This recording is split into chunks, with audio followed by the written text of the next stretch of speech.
शादी के दिन छाया मातम। दूल्हा दुल्हन सलामत हैं, लेकिन शादी में आए 113 मेहमानों की मौत हो गई। इस शादी में शरीक होने आए कम से कम 113 लोगों की मौत हो गई है। इनके रिश्तेदारों का कहना है कि ये कोई शादी नहीं बल्कि नरक था। उन्होंने अपनी अपनी व्यथा सुनाई है। ये एक ऐसी शादी थी जिसने सैकड़ों घरों को उजाड़ दिया। यहाँ एक भीषण हादसा हो गया जिसमें कम से कम 113 लोगों की मौत हो गई।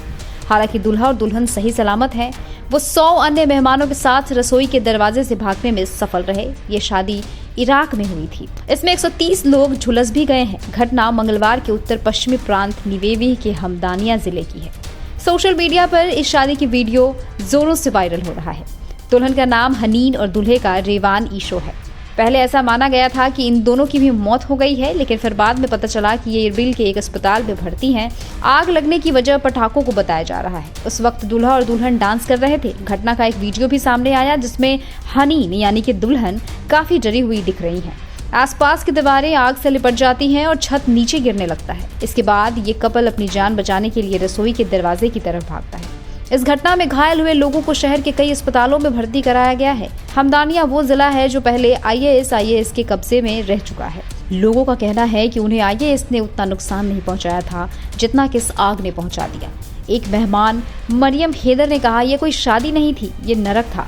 मरियम मुर्दा घर के बाहर अपनी बेटी और 3 नाती पोतों के शव को मिलने का इंतजार कर रही थी, जिनमें से एक की उम्र महज 8 महीने की है।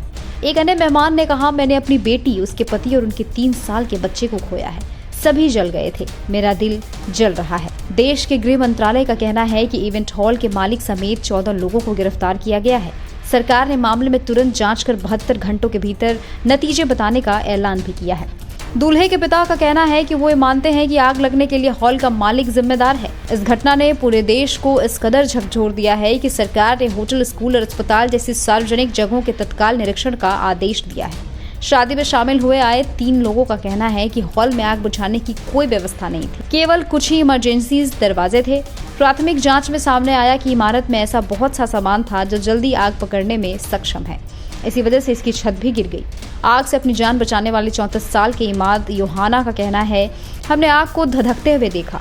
वो हॉल से बाहर तक आ रही थी। जो आगे तक जाने में सफल रहे वो बच गए, जो नहीं जा पाए वो फंस गए। काराकोश में अल ताहिरा चर्च के एक पादरी ने शोक संतप्त परिवारों से कहा कि इराक इस शोक में एकजुट है।